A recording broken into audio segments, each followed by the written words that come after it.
Greetings, Mad Crafters. Madragoric here, and today I've got a cool little contraption for you.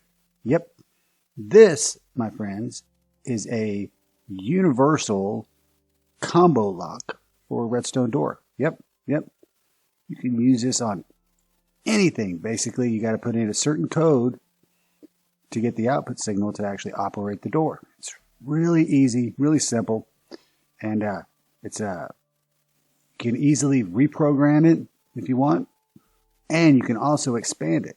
I've done a couple here. This is if you wanted a 4-button input or a 4-signal input, and in this case, if you wanted a 5-signal, because all you have to do is add another level. You just swap it around. See how these are both the same from the bottom, these first three? And then you copy this second one right above here. This one down here and this one are exactly the same. And you just could keep going back and forth. You could put as many inputs really as you like. And then the bottom and the top would always be the same no matter what. It's just that the ones in the middle kind of go back and forth, kind of mirror images of themselves all the way up. Really easy. Now, how does this work? So, what it is this works off a pulse extender. So there's no moving parts, no pistons, no nothing like that. So when this first signal comes in, you see it unlocks and then relocks this repeater over here. So you have about a 2-second delay to push the second button for the code. So I push that one unlocks it. Then I can push this one. See, I was too late, so the signal didn't go through. So that one, then that one, and then the top one, and the light will come on. And it always has to be that order. See, I can't go here or here, there. You know, the first one, third one, second one. No, it's not working. And that one, then the second, then third, then maybe the first one. No, nothing's working unless you hit the first one, then the second one, then the third one, and then the light will come on.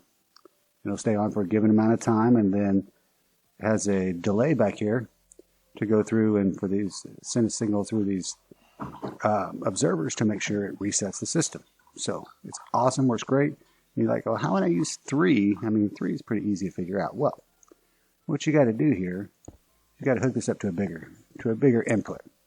So for example, let's go ahead and tie these in here. This is your brain of the system.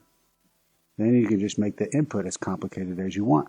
For example, this is a 4x4 square, so you got like 16 different buttons you can push here.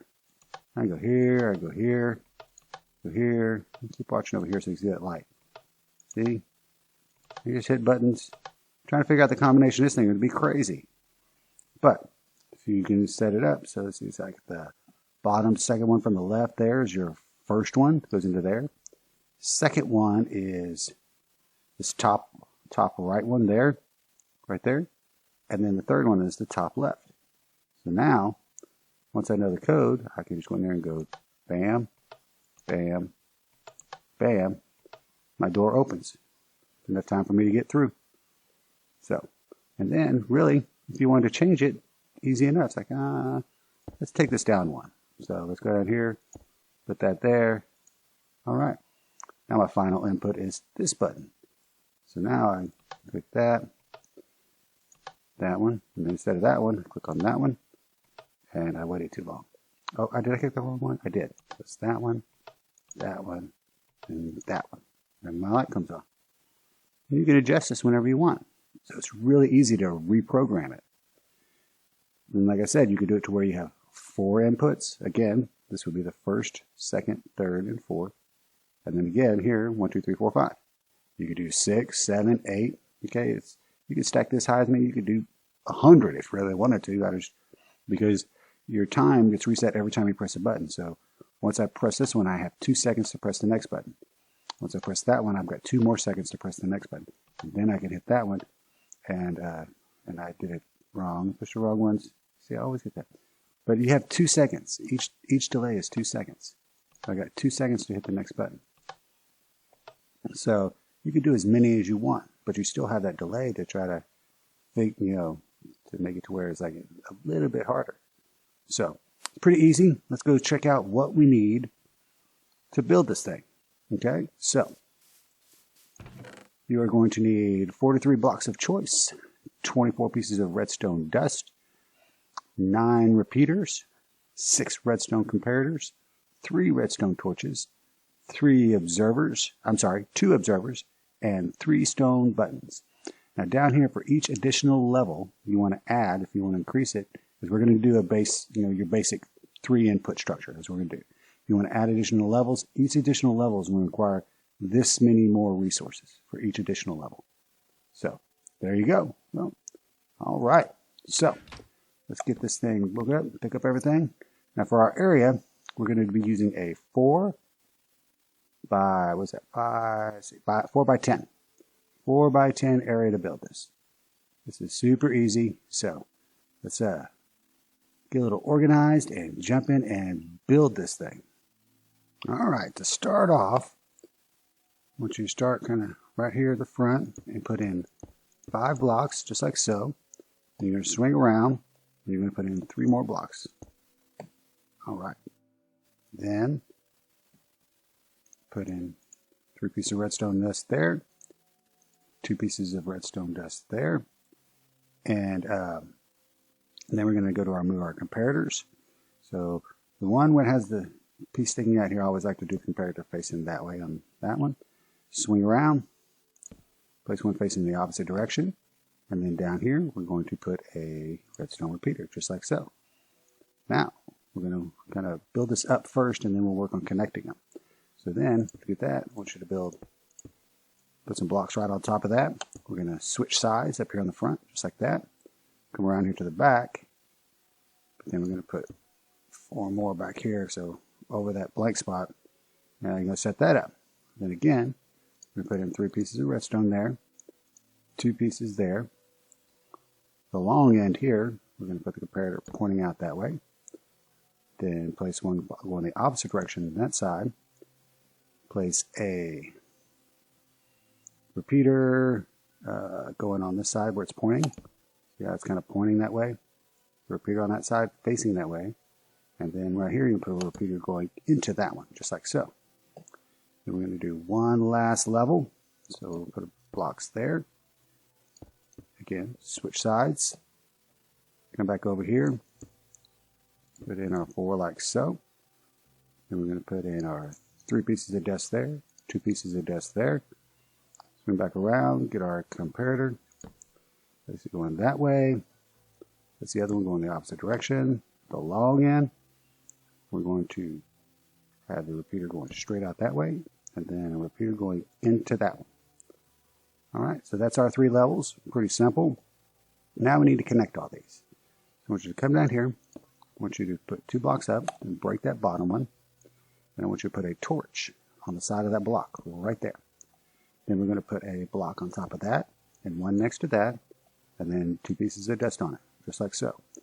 So you see, as soon as that powers up, it locks that repeater right there. Okay, we're going to do the same thing on this other side. Go up 1, put a torch, put a block on top of it, block next to it, with dust on the top, just like that, and it locks that up. Pretty cool, pretty cool.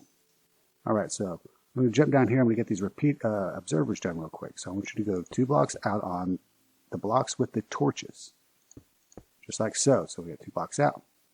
We're going to break that middle block. So that gives us a place to place our observer. So we'll come down here and place an observer on that block. Then we can break it. And then kind of sneak in over here, place an observer on that block, and break it. And then we're going to place a block down right in front of that observer right there. And then we're going to put one right below this one also. So just kind of put 2 out there, break that bottom one. All right, looking good, looking good. Now let's do our delay, which is our reset circuit, and our power out. So we're going to put 2 blocks up right here. Well, you still have that. I want you to put 1 going out this way and 1 going out this way. Then we go ahead and break that bottom one, just like so. Okay? So this will be your output. So this will go to whatever circuit you have to control, like a piston door or even an iron door or something to that effect. Okay? For this one coming out here, I want you to put a total of 4 blocks sticking out, just like that. Then you're going to place 3 repeaters. 1, 2, and 3. Double check it. Yep. And each one of those I want you to set to full delay. 4 ticks. Just like so. Now we're going to come over here. We're going to place a block underneath and 1 over, and we can break that one. And what we're going to do is place another block there. And then we're going to place some redstone up here. And then another one here. And then a repeater going out like that. And then 1 more block right there. Cool. So this one you also want to put on 4 ticks. Okay. Let me double check. Make sure I'm not going crazy. Yep, 4 ticks. Now, final step. All we need to do is put a piece of redstone right there. Because once the delay goes through, it'll see that change. And then we're going to put a redstone torch there and a piece of redstone down there. Because when that redstone powers up, it'll turn this torch off, which will depower this redstone dust here, which will activate that observer. And that is your circuit, all done and dusted. And we can test that. Oh, let's put a redstone lamp. Give me that, just for indication's sake right now. Put one up like that, just like that. And all we got to do is put a button there, there, and there. So you hit the first one, you hit the second one, you hit the third one, light will come on, and then it'll go off. Piece of cake. And then you just have to set up your circuit on how you want to set up your keypad, and then set up your code. Real easy, simple to do. And then, like I said, it's expandable. You can take this up to 4 or up to 5, and then you just need, as I showed earlier, that 1 line of items for each additional level that you add. Pretty cool. Really like it. Pretty simple. I actually used this on the Madragoric server for my vault that I just built. So if you haven't seen my stuff on Madragoric, go check it out, and all the other Madragoricers. Anyway, that's all I have for today. Hope you enjoyed it. If you did, please leave a like. And if you're not subscribed, maybe think about hitting that subscribe button and notification bell so you see next time I upload any cool tutorials or some Let's Play shenanigans on the Madragoric server. All right. Thanks for coming out, and catch you later.